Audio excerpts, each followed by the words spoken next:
I'm here to talk about the Big Finish Doctor Who Doom Coalition 2 box set. This one. What's up, dupers? Now we move to the gift. Okay, let's begin the review. Marc Platt has gifted us, see what he did there, with a gripping gangster story that's got Shakespearean references, a nod to the 8th Doctor's origin, and admittedly, a brilliant way to use a natural catastrophe in an established historical event as an interesting plot point. So it's got everything in it. Kalira has put her newly gained abilities to test by creating actually the titular gift, a sort of psychic parasite that grants its bearer the power to make the deepest desires come true.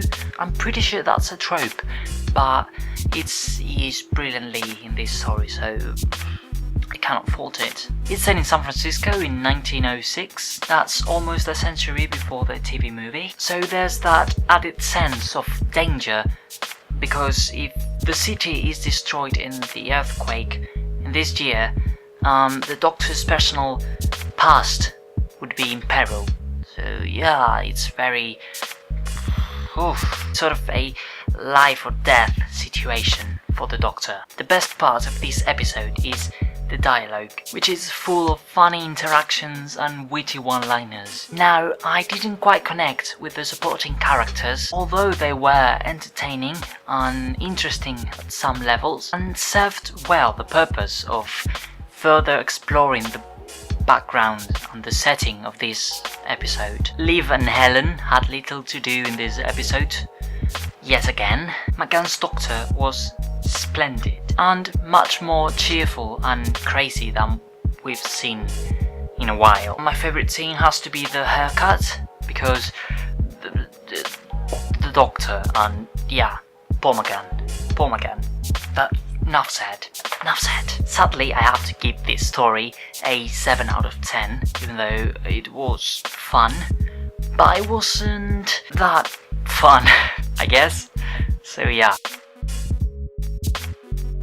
And finally we get to the Sonomancer. Well, Matt Fitton and Riversong. Need to say more. He already showed us that he can do wonders with this character in Rulers of the Universe. But in this story, it's her who gatecrashes 8's geek, and it turns out brilliantly. This story though, it's not your usual epic finale, and it doesn't try to be. It's just another step in the Doom Coalition storyline, with major game-changing events, yes, but it's also a story that can stand on its own. Its forte is absolutely the character dynamics, especially when it comes to Helen. This is Fitton's first crack at the character, but I think it's the best we've seen of her since, well, her introduction in The Woman in Red. And I would say even better than that. He just gets her, and her pairing with Riverson is just perfect. They work so well together. I'd go as far as to say that I ship them, #Revealed, and that scene with Liv and 11 is so beautifully written. Oh, and 8 and Liv are definitely a match made in heaven. They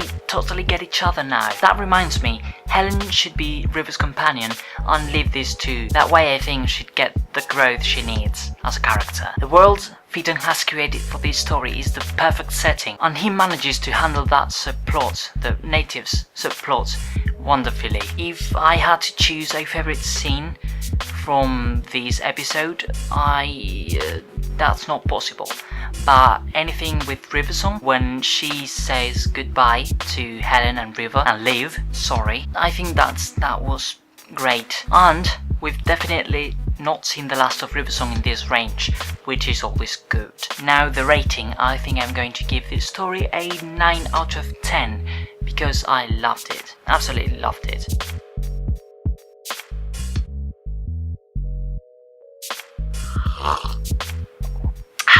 Yeah, this is the end of the video.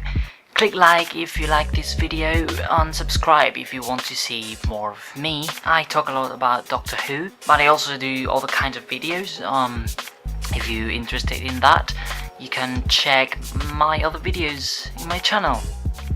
All my social links are in the description box below, and share this video with your friends, with your family, with your grandma, with your pet SpongeBob of Liberty. And on that note, till the next time, goodbye.